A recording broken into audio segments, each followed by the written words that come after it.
Pakistan athletics federation کے زیر اہتمام 49ویں قومی ایتھلیٹکس چیمپئن شپ کے تمام انتظامات مکمل کر لیے گئے اور چیمپئن شپ کی افتتاحی تقریب کا آغاز جناح اسٹیڈیم میں کیا گیا۔ چیمپئن شپ 18 نومبر تک جاری رہے گی۔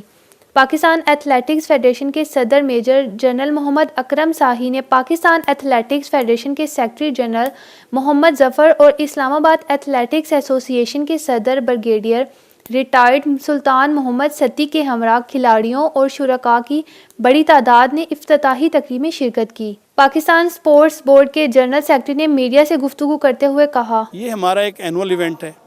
ایتھلیٹکس فیڈریشن آف پاکستان اس ایونٹ کو ہر سال آرگنائز کرتی ہے۔ جو پہلی 2 چیمپئن شپس تھیں، 47 جو تھی وہ کوئٹہ میں ہوئی تھی اور جو 48 تھی وہ ہم نے کراچی میں کی تھی۔ اس میں آپ کو موٹی موٹی چیزیں بتاؤں گا کہ نیشنل ایتھلیٹکس چیمپئن شپس جو ہے اس میں مین اور ویمن دونوں پارٹیسپیٹ کرتے ہیں۔ 23 ایونٹس ہیں مین کے اور 21 ایونٹس ہیں ویمن کے، تو ٹوٹل 44 ایونٹس ہیں۔ اس میں جو رنرز اپ ہیں، فرسٹ آتے ہیں اور تھرڈ پوزیشن ہولڈرز ہیں، دونوں میں مین میں بھی اور ویمن میں، ان کو ٹرافیز دی جاتی ہیں۔ اس کے علاوہ جو انڈیویجول ہیں، انڈیویجول ایونٹس میں ایتھلیٹس پارٹیسپیٹس کرتے ہیں، ان کو بھی پہلی 3 پوزیشن والوں کو گولڈ، سلور اور برونز میڈل دیے جاتے ہیں۔ اسی طرح یہ چیز ہم ریلے ٹیمز کو بھی دیتے ہیں۔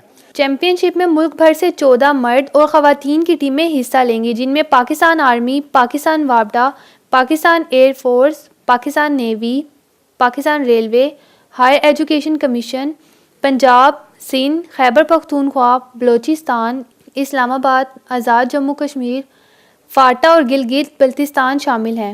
وابڈا لارجسٹ سول آرگنائزیشن ہے جو ایتھلیٹکس کو پروموٹ کر رہی ہے۔ نہ صرف ایتھلیٹکس ہو بلکہ ہم 56 ڈسپلن میں ہمارے لڑکے پاکستان کو ریپرزینٹ کرتے ہیں ڈفرینٹ کمپٹیشنز میں۔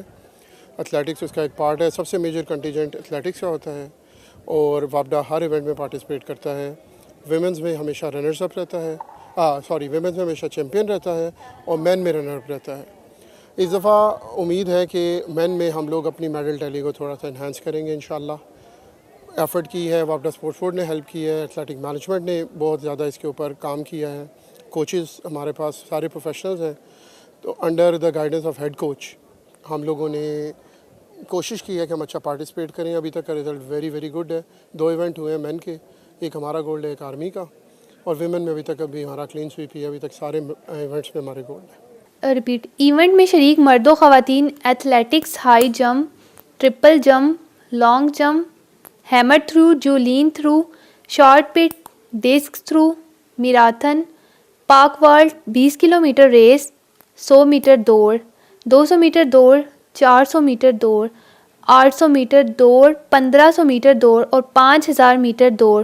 اس کے علاوہ 400 میٹر ریلے، 1600 میٹر ریلے، 100 رکاوٹوں کی دوڑ، 110 میٹر رکاوٹوں کی دوڑ اور 400 میٹر رکاوٹوں کی دوڑ کے مقابلوں میں اپنی صلاحیتوں کے جوہر دکھائے۔ خواتین نے میراتھن ریس میں حصہ نہیں لیا۔ چیمپئن شپ میں پاکستان آرمی مردوں جبکہ پاکستان وابڈا خواتین کے ٹائٹل اپنے نام کر لیے۔ ونرز کو میڈلز دیے گئے۔ کامیاب ہونے والے کھلاڑیوں نے اپنی خوشی کا اظہار کرتے ہوئے کہا، اور پاک آرمی کی پلیئر ہونے کے ناطے میں دوسری پلیئرز کو بھی یہ میسج دوں گی کہ کبھی بھی ہمت نہیں ہارنی چاہیے۔ جو بھی انسان کا لوزنگ پوائنٹ ہوتا ہے وہ آگے بیسٹ اچیومنٹ کے لیے ایک اس کی کی پوائنٹ ہوتا ہے، تو اس لیے اس کو لے کے اس کو پازیٹیو وے میں لینا چاہیے۔ تو انشاءاللہ ہمت نہیں ہارنی چاہیے، مزید ایفرٹ کرنی چاہیے۔ اللہ کا شکر ہے کہ میں نے اپنے ماں باپ کی دعاؤں سے اور اپنی کوچ کی محنت کی وجہ سے گولڈ میڈل حاصل کیا۔ تو انشاءاللہ سیف گیمز آ رہی ہیں، اس میں پارٹیسپیٹ کروں گی، انشاءاللہ اچھا رزلٹ لوں گی، پاکستان کے لیے گولڈ میڈل لے کے آؤں گی۔ جی سر، آگے ساؤتھ ایشین گیمز آ رہی ہے، اگر مجھے athletic federation, Pakistan athletic federation یا PSB مجھے موقع دیتی ہے تو انشاءاللہ ہم ساؤتھ ایشین میں بھی میڈل لے کے آئیں گے۔ ینگ پلیئروں کے لیے یہ کہ محنت کریں اور انشاءاللہ اللہ عزت دے گا۔ 18 نومبر تک جاری رہنے والی چیمپئن شپ میں انتظامیہ کے مطابق کھلاڑیوں کو اچھے سے اچھا پلیٹ فارم مہیا کیا گیا۔ تازہ ترین صورتحال سے باخبر رہنے کے لیے ہم سب TV کو سبسکرائب کریں اور بیل آئیکن کو کلک کریں۔